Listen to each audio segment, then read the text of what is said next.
So hey guys, welcome to my YouTube channel Chris Bio. So in this video I will be giving you some information regarding what is physics, what is chemistry and what is biology. So in the previous video I have shared the information regarding what is science and what are the subjects you will study in science. Okay, so in this video I will be sharing you information regarding physics, chemistry and biology. So let's begin.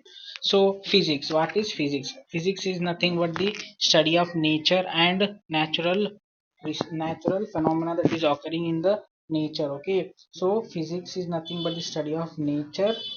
Nature में जो जो चीजें हो रही है, physical processes हो रहे हैं, उनके स्टडी को फिजिक्स कहते हैं। और उन प्रोसेसेस को जो लॉज कंट्रोल कर रहे हैं उन्हें हम फिजिक्स में पढ़ते हैं। ओके, नेचर के अंदर जो लॉज उनको गवर्न कर रहे हैं फिजिकल प्रोसेस के, उसे हम फिजिक्स में पढ़ते हैं।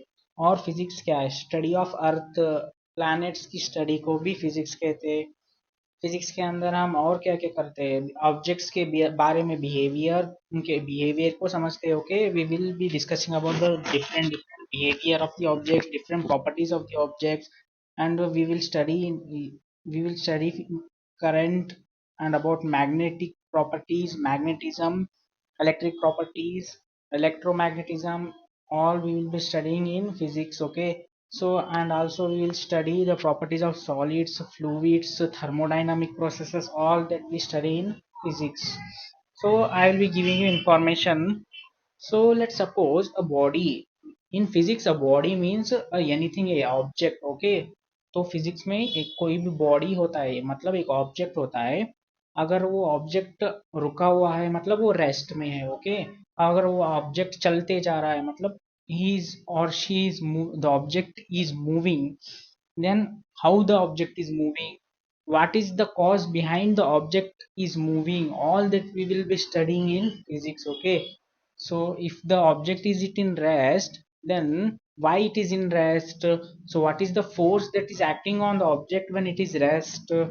Okay, if the object is moving in a constant speed, so what is the force acting on it to move the object in a constant speed? All that we will study in physics. Okay, so next, let's chemistry. So what is chemistry? Chemistry is nothing but the science of the atoms and molecules and the interaction between atoms and the molecules. So now what are the atoms, what are these molecules called? So आप सब जानते हैं कि आसपास आपके जो कुछ भी है, जो कुछ भी चीज़ है, सारे के सारे चीज को हम मैटर बोलते हैं, जिसके पास भी मास होता है और वो एक नेचर के अंदर स्पेस को ऑक्यूपाई करता है, मतलब जिसके पास भी मास है और वॉल्यूम है, उसे हम मैटर कहते हैं। मैटर किससे बना हुआ है? उसे हम एटम बोलते हैं। ओके, मैटर जिस चीजों से मिलके बना हुआ होता है ना, उसे हम एटम्स कहते हैं। एटम्स एटम्स मिलके मॉलिक्यूल्स बनाते हैं। मॉलिक्यूल्स मॉलिक्यूल्स मिलके एक पूरा पूरा स्ट्रक्चर बनाते हैं। ओके, सो केमिस्ट्री में हम science of chemistry is nothing but the science of the atoms and the molecules. हम केमिस्ट्री में क्या क्या पढ़ने वाले हैं?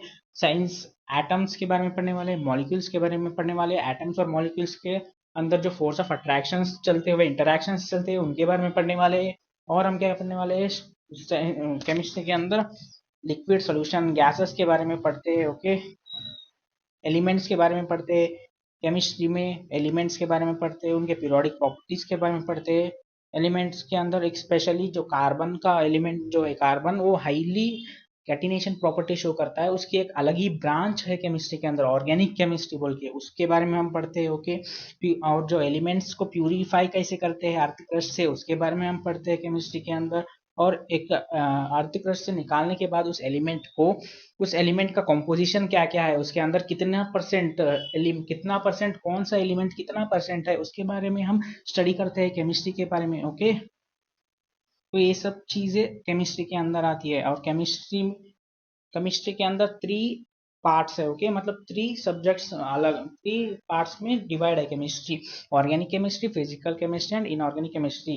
ओके, सो नेक्स्ट, सो तो हम बायोलॉजी की बात करते हैं। ओके, तो बायोलॉजी क्या है? Study of living organism. जो कुछ भी लिविंग ऑर्गेनिजम्स है, उनके बारे में स्टडी करना, लिविंग ऑर्गेनिज्म और नेचर के बारे में जो इंटरेक्शन है दोनों के बीच में उनके बारे में स्टडी करना बायोलॉजी है। ओके, बायोलॉजी में फिर से अगेन दो पार्ट्स है, एक है बोटैनी, एक है जोलॉजी।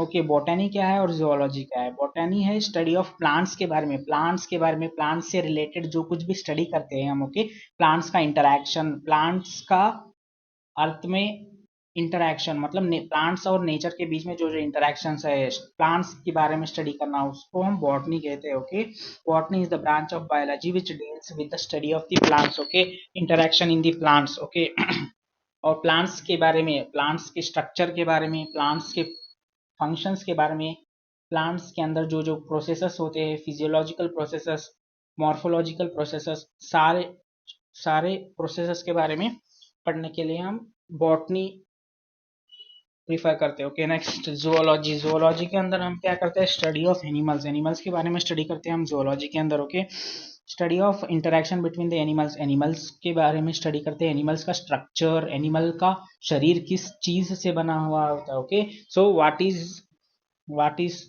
इसके अंदर ही हम क्या पढ़ेंगे? पूरा एनिमल का बॉडी के जो सेल्स से मिलके बना हुआ होता है, उस सेल के अंदर क्या क्या होता है, वो सारी चीजें हम जूलॉजी के अंदर पढ़ेंगे। ओके, और study of structures of animals मतलब एनिमल्स का शरीर जो है किन चीज़ों से बना हुआ है उनके बारे में, और उसके अंदर कैसे कैसे फंक्शंस होते हैं, हाईली कोऑर्डिनेटेड वे में कैसे फंक्शंस होते हैं उनके बारे में सारे हम जूलॉजी के अंदर पढ़ते हैं। ओके, सो एक बार क्विकली रिकैप कर देता हूँ। ओके, फिजिक्स के अंदर हम क्या पढ़ते हैं? फिजिकल प्रोसेसेस पढ़ते हैं, फिजिकल लॉस पढ़ते हैं, फिजिक्स नेचर के अंदर जो जो लॉस कंट्रोल करते हैं फिजिकल प्रोसेस के अंदर, उसे हम फिजिक्स में पढ़ते हैं। केमिस्ट्री, केमिस्ट्री में हम science of atoms and molecules है, इसके अंदर हम एटम्स, एलिमेंट्स, उसके प्रॉपर्टीज के बारे में पढ़ते हैं। ओके, नेक्स्ट बायोलॉजी के अंदर हम लिविंग ऑर्गेनिज्म के बारे में पढ़ते हैं, उसमें दो ब्रांचेस है, बॉटनी एंड जोलॉजी। बॉटनी के अंदर हम प्लांट्स से रिलेटेड सारी स्टडी करते हैं, जोलॉजी के अंदर हम एनिमल से रिलेटेड सारी स्टडी करते हैं। ओके, सो नेक्स्ट, सो अब आपको ये लगेगा कि अब क्लास 12 हो गए बाद मैं बीएससी कर लेता हूँ, मैं दूसरा डिग्री इंजीनियरिंग कर लेता हूँ। ओके, तो ये सब जो डिग्रीज करने के लिए आप सोचते हो ना, उनके लिए एक कुछ एग्जाम्स होते हैं, कॉम्पिटेटिव एग्जाम्स बोलते हैं हम इन्हें। ओके, सो कौन से कॉम्पिटेटिव एग्जाम्स होते हैं क्लास 12 के बारे में हम वो डिस्कस करेंगे। Okay, competitive exams after science class 12। So first exam है ये NEET UG exam, NEET UG exam, NEET UG exam for MBBS seat. Okay, NEET का फुल फॉर्म क्या है? National eligibility cum entrance test. Okay, so NEET exam हर साल मई के दौरान किया जाता है। सो इस एग्जाम में 3 hours 20 minutes समय मिलता है। इस आपको फिजिक्स, केमिस्ट्री और बायोलॉजी सब्जेक्ट लेना पड़ेगा नीट एग्जाम देने के लिए, और नीट एग्जाम देके अगर आप नीट एग्जाम को क्वालिफाई करते हो तो आप एलिजिबल हो कि आपको मेडिकल सीट मिल जाए। ओके, तो नीट एग्जाम देने से आपको एमबीबीएस सीट मिल सकती है अगर आप क्वालिफाई कर जाते हो तो। ओके, नेक्स्ट, नेक्स्ट ये कुछ जेई, जेई मेन एग्जाम है। Okay, competitive exam after class 12, JEE Main exam. JEE Main exam किसके लिए देना पड़ता है?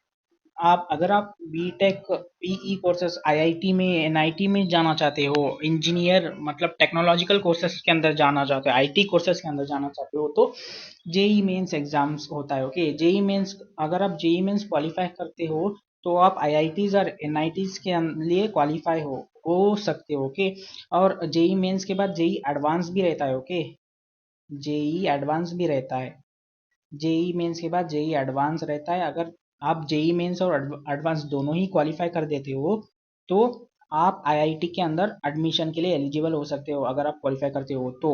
अगर आप सिर्फ जेई मेंस क्वालिफाई करते हो तो आप एनआईटी के अंदर एडमिशन ले सकते हो। ओके, तो जेई मेंस किसके लिए होता है? आईटी के लिए, आईटी सेक्टर, इंजीनियरिंग रिलेटेड सारे सारे सब्जेक्ट्स, इधर हम जेई मेंस के बाद आप एडमिशन चाहते हो ना, उसके अंदर होता है। ओके, तो जेई मेंस के लिए आपको क्लास 11th और 12th में कौन से सब्जेक्ट लेना है? फिजिक्स, केमिस्ट्री, मैथ्स या computer science, maths, computer science. Okay, तो ये सब्जेक्ट आपको क्लास क्लास 12th या क्लास 11th में लेना पड़ता है। तो फिजिक्स केमिस्ट्री मैथ्स तो मैंडेटरी है, ओके। कंप्यूटर साइंस आपका ऑप्शनल है, ओके। तो नेक्स्ट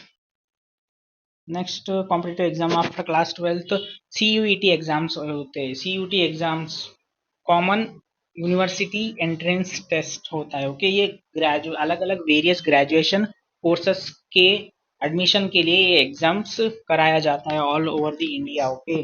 और जेई मेन और नीट भी ऑल ओवर द इंडिया कराया जाता है, okay. Admission to graduation courses, NEET के अंदर एमबीबीएस के लिए एडमिशन होता है, जेई मेंस के अंदर इंजीनियरिंग रिलेटेड सारे सब्जेक्ट के अंदर को एडमिशन मिल सकता है जेई से, ओके। तो नेक्स्ट कुछ स्टेट्स के भी अपने कुछ एंट्रेंस टेस्ट होते हैं, ओके। स्टेट के एंट्रेंस टेस्ट किस किस के लिए होते हैं? इंजीनियरिंग के लिए, इंजीनियरिंग डिग्री के लिए होते हैं, फार्मेसी डिग्री के लिए होते हैं, कुछ एग्रीकल्चर डिग्री के, engineering pharmacy agriculture veterinary nursing degree के लिए होते हैं। वेटरनरी मतलब एनिमल डॉक्टर, ओके। जैसे कि मैंने एक एग्जांपल दिया है, कर्नाटका स्टेट के लिए होता है कर्नाटका कॉमन एंट्रेंस टेस्ट, मतलब KCET एग्जाम होता है। महाराष्ट्र के लिए होता है Maharashtra common entrance test, MHT CET जिसे हम बोलते हैं। गुजरात के लिए होता है Gujarat common entrance test, Gujarat JUG CET and many more. अलग अलग स्टेट्स के अंदर अपने अलग अलग कुछ एग्जाम्स होते हैं एंट्रेंस वगैरह। अगर आप एमबीबीएस डॉक्टर ही बनना चाहते हो तो आपको लिए सिर्फ एक ही एग्जाम है, नीट एग्जाम, उसे ही आपको क्वालिफाई करना पड़ेगा, क्योंकि ऑल ओवर द इंडिया जो भी मेडिकल कॉलेज में एडमिशन होता है वो नीट के थ्रू ही होता है, ओके। नेक्स्ट, तो आज के वीडियो में बस इतना ही। तो मिलते हैं आपको नेक्स्ट वीडियोस के अंदर। तो अगर आपको ये वीडियो अच्छा लगा हो तो please like share and subscribe to my YouTube channel. So thank you.